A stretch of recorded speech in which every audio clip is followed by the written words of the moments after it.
hard time figuring out. Top-down's easier instead of bottom-up. So, any questions on these methods? It can be kind of confusing. But you guys are all brilliant, so you don't have any questions. If you have questions later, I'm not going to revoke the brilliancy. I promise. So, general concept here on pitfalls, examples, and tips for moving forward for outside of this panel. So, common pitfalls that I've seen across different workshops and other writers giving me feedback. First one being is recreation, not recreation, because we're all technically just having fun and pretending it's professional, it's fine. Recreation being, you found a character, you love this character, that character exists already. We have Captain America. We love Captain America, but he's already here. So if you recreate the same exact character and make that same exact experience, that's a fan fiction. There's nothing wrong with that. But if you have the goal being original fiction, give yourself another reason. Give yourself another aspect to that character that makes them different.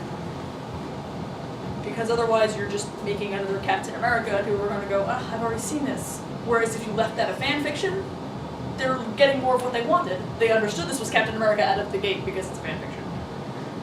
But if you're going for original fiction, ask yourself, what is it you like about Captain America? Is it that he always makes the good choice even if it's hard? Or is it because he'll do something like make a selfish decision and call it the good choice? What is it about Captain America that appeals to you? Find that concept and build a character that fits that concept for your original story, your original content.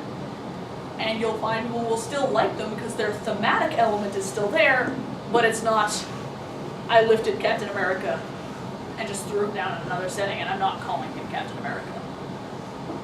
That's where, if you're going for original, you would want to make that distinction. Obviously, recreation exists for fan fiction and there's nothing wrong with that. I'm a big fan fiction nerd. I love fan creations because nothing's ever enough for me. I'm insatiable. So, fair enough. There you go. I'm like, I've done the game, and I'm like, well, time to go to fanfiction.net and keep going. So, I get that. After story, after story, after story. Just keep it going, it's fine. Remember that bird? He has a story too. See? To never stop? Yes. I'm a great influence. Don't let anyone tell you that. And once you get through all the fanfiction, you move on to the creepypasta stuff. Then you want to creepypasta, and you're like, I need to go to sleep. But now I never will. Unlike the Doctor, stories aren't allowed to end because, like, even if their life becomes boring after all this adventure, I don't care. These characters are too good. I want to follow them until they're dead. And I want to know their children. And everyone's like, here we go. It's like Avatar. It's like I want to know how like Aang and Katara like how they raised their kids, which like showed up in Korra. I'm so glad that my Avatar friend left. She does not ship Katang. I'm so glad she wasn't here for that. She would have just actually fallen over dead. Just boom, dead. Would have been instant.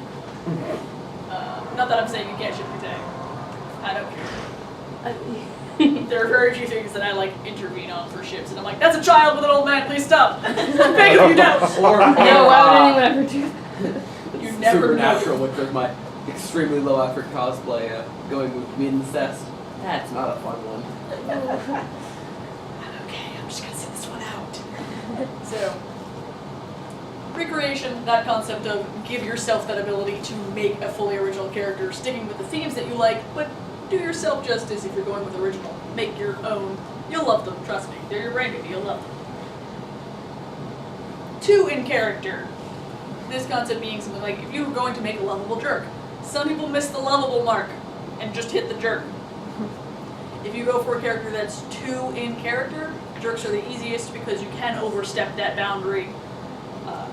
I would say the best example of this is generally Iron Man, where you're trying to go for a lovable jerk, and that's generally who he is, but when the writers make a misstep, he ends up making a joke that's completely insensitive and actually straight up offensive and not even remotely in any way funny, which happens once in a great while, and usually my community blows up about it. I just don't go on Tumblr for like 3 weeks. Just, it's too scary. I'm a delicate flower, I guess. But when you're trying to stay with a certain character archetype, be aware of the choices that you're making and when it's too far, when it's too much. And it could be either way, because you also end up like, you know, Mary Sue. Mary Sue. It's Gary Stu and Mary Sue. There we go. Where if they're too perfect or if they're too mean, you have to know how to strike that balance and be able to function with it in a way that makes sense. So when I say 2 in character, that's what I mean is you take the traits that you like about them and you crank them up so high that you're no longer having a flawed, fully developed character. You just have this person that is a caricature of this one trait. Have you ever experienced a character where it's the exact opposite of someone who's too perfect, where this character has too many flaws that you just can't like them? I mean, that's fair. I think I have less trouble with that in the sense that I tend to like my characters broken and bleeding on the floor. I have a problem.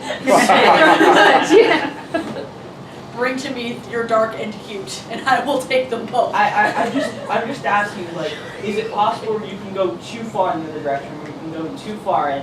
This is correct, and that's, your Requiem for a Dream, just like, you're like, alright, bye, I guess, forever, just sad for all eternity, no redemption, just sad.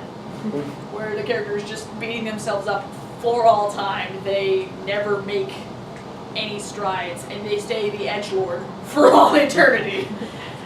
Until, at the end of the play, in tragedy, it's murder. And then it's a murder, and you're like, thank God! I mean, sorry. Loss. You just dismiss yourself from the funeral at that point. But, yes, you can go too far in that category of too flawed, in the sense that they start just having no redemption, they're just beating themselves up. In the case of a hero, they'll beat themselves up. In the case of a villain, you're like, you're just a horrible person, and there's nothing really else going on. You're just a trash can. Like Iago. Iago, which one? Well, not from Fire Emblem Fates, but like the Shakespearean Iago, who's literally, he never has any of his motives explained, and is just the guy who hates. What's the word? Iago! Oh no! You mean the title of the actual play? Othello. Yeah, Othello. Hello. It happens to me. Sometimes I have like this little like pipe system in my brain, and I'm like, quick, give me this, and it's like the letter O, and I'm like, gee, thanks. So hence Osmond, and all I got was cookies. And I'm like, You have silver eyes. yeah, thanks for that. What's his name? That's a plot point. Oh. You don't learn that until 3 seasons later. Thanks, man. But yes, Iago is, in his own sense, a good example. I dug way too much into it. Don't be like me. Be like me. Follow Shakespeare.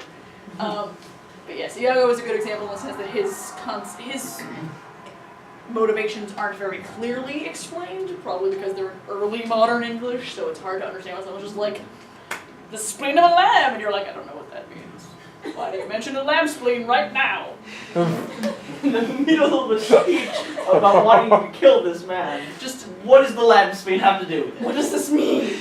So Iago can be a good example in the sense that it wasn't terribly well explained by our standards, and also even when you read the little captions, you're like, no, still don't fully get it. To be honest, Fire Emblem Fates Iago still has that same problem of, I'm just evil, I want you dead, there's no explanation. That game's on my shelf. I'm gonna play it.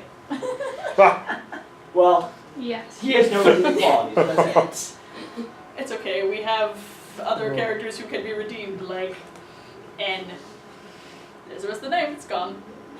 It's Laszlo. There's not even an N. Anyway. Laszlo? And Laszlo. Laszlo did you mean N from Pokemon? No, he's gorgeous and hilarious. Sweet bean. He's Inigo, but Laszlo. I'll take it. To be honest, after you marry him in that game, he does have a private quarters quote of, "Shh, my real name's Inigo." And you're like, yeah, we know. Yeah, we know. We're aware. I had no The idea. world has always needed you. It's fine. See, now I'm getting that problem. I can't remember the guy from Skyrim. It's contagious. Save yourselves. Save yourselves. What? Leave this room while you still can. No, the one that he worships. He's in the Dark Brotherhood quest line. He worships the Cicero? Cicero. How dare you? That asshole. I'm that person who's like, I'm gonna be evil this time. Never mind. So I know nothing about the Dark Brotherhood timelines. I know Timelines? way too much about No, it. Cicero is just the worst. Terrible. He's, I'm taking and your word his for it. I mean voice Dark is Brotherhood, annoying. so I kind of Like, assumed they were like selling so, cookies. He's so evil that like one of my friends modded the game specifically to be able to kill him, bring him back to life, and kill him again. I mean, that's good character development to want to have to kill him twice. That's impressive. taking my hat off. I don't have one. I just like take my wig off, put it on the table, and be like, there it is. It's there now. It's over there. I did it. We're auctioning off the wig now. No, please. It's expensive. It's long, so it's expensive. Character stuff. Character stuff. Attention span of a guppy. That's me. Same. So, moving to that third box, politically correct. Your characters themselves. This kind of connects back to that whole having a moral agenda, having a social agenda with a story. It's happened to a few writers that I like, and they're very good friends of mine. When they were early on writers, they would have this character that was so built up for their political symbolism that they were no longer a person. So even if They it were was a like banner. Hmm? They were a banner. basically. But So not if they this were a banner. person of color, that was all they were. A person of color. That was it. They couldn't be anything else because their social agenda was so much important to them. The quote-unquote token black guy. Yeah. Which is like, okay, but let them be a person. Let them like to cook. Let them have a family. Let them be a person is the biggest thing you can do for your social agenda, your moral Let them get guideline. tricked into killing their wife by a person who is still their friend for some reason. This is oddly specific. So basically, This though, what is- you're saying, Hello. though, is if people get, or let the We're whole just- politically correct thing get, like, they get too obsessed with it, they can actually turn a character into a stereotype while Yeah. trying to avoid turning them into a You stereotype. loop back fully on it, and you're not paying attention to them being a full character anymore. Obviously, take into account, this is one of those very, very delicate situations. You take into account everything else that's going on politically. It's more than just that character. You still have to pay attention to your general political surroundings with a character like that, with a story like that. And you can't eclipse it either. You don't just pretend they never experienced racism, or they never experienced sexism, or whatever it is your character might be facing. You can't eclipse that part either. There's got to be that balance of both. So, that's where I say politically correct is very delicate, because you can go one way or the other with it. In that case, last one, personal culture, being a lot of the times when you're writing a character that has a culture that is not like yours, it gets to be that extra hurdle, that extra difficult barrier. So as an example, we live in a monogamous culture in the USA. So if you have a character that's polygamous or polyamorous, you might have that obstacle of you don't really fully get it, and that will show in the way you write them. And it's one of those things that a lot of people don't realize fully, but if you're not comfortable with that character being polyamorous or having more than one spouse, it will show in your writing. And if you're not trying to convey that, again, you want things to be intentional. You don't want to accidentally be being judgmental in your writing. You want it to be intentional. So if you have a character that's in a culture that's not like your own, do your best to understand it so that if you are going to write about it critically, that you are doing so critically, not from a place of discomfort, but from actual research, an objective standpoint of critical look at it.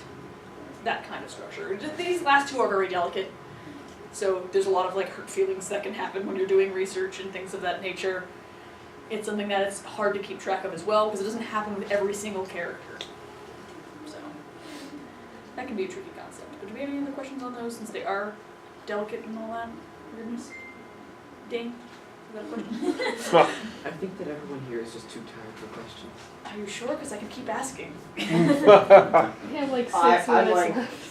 I'm like 12. a Formula One car that has run out of gas and is now just running on like the fumes of the gas. Perfect. I mean, that sounds healthy. That's how I am.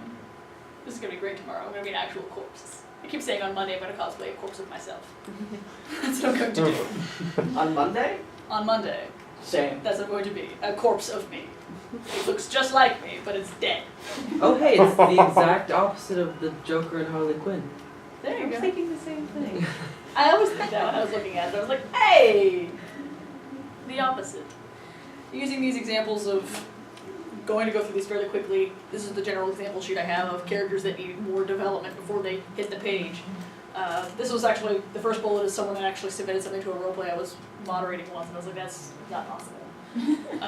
8 foot tall human mercenary, trained in all things combat. The reason I specify human is if you're like a half giant or something, that explains the 8 feet. But if you're a human and you're like 8 feet tall, the thing with human beings is they can only hit a certain height before the circulation just doesn't work anymore. Like your heart cannot pump that distance. So your lifespan is significantly shortened. So I don't know exact height. I believe it's somewhere above the 7-foot mark. That's when your circulation starts to fail you. So your general health is lower because your heart cannot pump that hard that far. As someone whose mom is a biologist, it's 7 and then 8.5 inches is about where you start to lose circulation. About. I love that. About. About 7 feet and 8.5 Well, it also inches. depends on like, About. it's like, that's just the complete overall average. Like, depending what certain races you are, that's just certain people You from could certain be climates. Like, if taller. you're from like a climate and you've lived all your life in a place where you're up high in the mountains, you'll have better circulation. So you can be taller. Good point. But that kind of concept, that's why I picked something random like 8 feet, because it's tall enough that you would have that problem. It would be rather difficult for you to be a mercenary because you have heart problems. Trained in all things combat. Same thing, you can't even pick like knives. You're like, what kind of knife? You can't even say swords. Great sword? What are you talking about?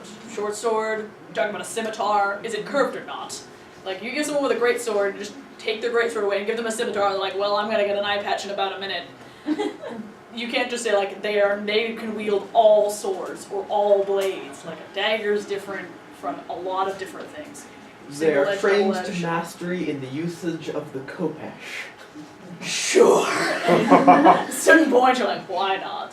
But when you're talking about something like this, pick a field of combat, specify in a field of combat, know that field of combat, know what they could just wing it on and what they can't.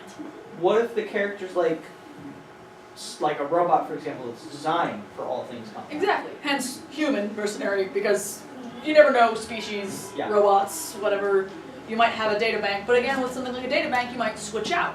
So you could, if you're a robot, you could be focused on this right now, and then you switch out to something else. There might be a loading time, basically. So they're like, okay, I need you to like ninjutsu that. They're like 10 minutes.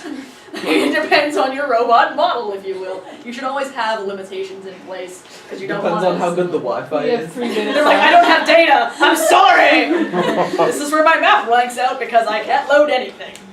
So what you get for bringing me into a Verizon. mine. What's your service company? It's 11:57 right now. We have like 3 minutes. I said I was gonna go fast. That's totally what I'm doing. We can go forever. No one's going to stop Oh, me. yeah, I'm I've a already gentleman and a read fish all hat. of these, so. This is true. I mean, everyone's probably Somebody already comes read. to lock up the rooms at about 12:15 or so. Okay. So, and then if you're all unconscious by then, we'll just roll you out into the hallway. So, Can I second bring a bullet. tent next year and you sleep out in the lawn? Perfect. I'm sure the hotel will love that. Second bullet being the shy, bespectacled brunette girl with a crush on the charming and popular blonde quarterback that no one has ever seen before. This has never happened. It's completely original material. Which, jumping out Original there, character, right do not steal. Okay, we switch and we make the girl the quarterback. away. Yeah. Or as one suggestion actually I had from the audience was just make them both girls. And I was like, that's lovely. I Make didn't them both think of that. boys. Make them both boys. I'm fine with this. Make them both dogs. I'm uncomfortable now. Puppy I mean, that's Puppy cute. bowl. But then you added a romance, and I'm like, well, this just got. It's like Lanny and the Tramp. There you go. But with football. With football. At this point, I almost want to see it. I get the best stories out of It's this bullet. I tell Lady you. and the Tramp and Airbud 3. Just in a horrible fusion. It's a tactic to make weak stories stronger. Oh no. All right, I'm good. I got that. That was worth it. My dad's gonna be out in the parking lot by now, so Bye. I'm sorry, I'm off. Don't make your dad wait. That'd be horrible. Be like, sorry, we're talking about Airbud. The joke about this is my dad messaged me and said he was going to pick me up at high noon. And you're like, We don't know if he's coming as McCree or if he means tomorrow. tomorrow. Slow But down, Devin it's fine. as McCree. Yeah. It's high noon somewhere in the world. It's fair. The other half, probably. I love all the things. So, third bullet being well-loved 16th century actor leads a revolution against the ruler of England. Historical fiction's really hard because there's a lot of arbitrary facts that you just don't know. Little things like if an English lady walks up to an English gentleman in the Victorian era and he's smoking a cigar, he has to put it out, which is going to make him hate her for the rest of his life. Because that was expensive! And just because I'm loaded doesn't mean I don't care. So, little tiny facts like that, you're just like, how would I know all of this? But in the 15th century, 16th century, 1500s, this happens to me a lot. 16th century, actors were generally regarded as prostitutes. So well-loved was not a thing they were, generally speaking. Also, at that time, it was illegal to masquerade as someone who was not of your class. So an actor or a playhouse would go to a tailor's place, a tailor would get all these gowns back from all these people who were like, I don't want this anymore, you take it, and then I'm going to get a new gown from you. They would take that gown and sell it to the playhouse. Rather than trying to take it apart and make something else, they would just sell it to the playhouse. So now you've got this actor wearing the clothes of a lord or lady, actually committing a crime that's only okay because they're actors. So they're committing crimes, social crimes, by perpetuating that they are of a class that they are not, because most plays are of lords and ladies. And they were generally regarded as prostitutes. So they were not terribly well loved by their higher classes. So them leading a revolution against the ruler of England would be extremely unlikely. However, there are exceptions to everything in the case of if a lord were to vouch for an actor, then of course they would be a persuading part of it, but that lord would be leading the that lord would be leading the revolution, not the actor. So historical elements being important on that note, but also very intricate, and there's just an obsessive amount of detail. If you ever do write historical fiction, don't feel bad if you don't know exactly the kind of spices they used in their soup. It's fine. Things will happen. There will be inaccuracies. So, fourth bullet here. Psychopathic serial killer falls in love with a prison nurse and changes his ways. That goes back into that psychological error, where if you're a psychopath, you are incapable of feeling the emotions known as love. You could get obsessed and fixate on someone, as shown in characters in shows like Criminal Minds, where there is an actual psychopath who gets obsessed with someone and will only kill to protect her and keep her to a point where she wants to leave. He tries to kill the people she might go to because he's obsessed, not in love.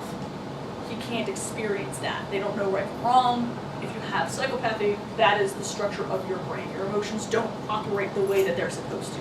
So if you're going to write someone with a mental illness, know the way you will. It is midnight 02.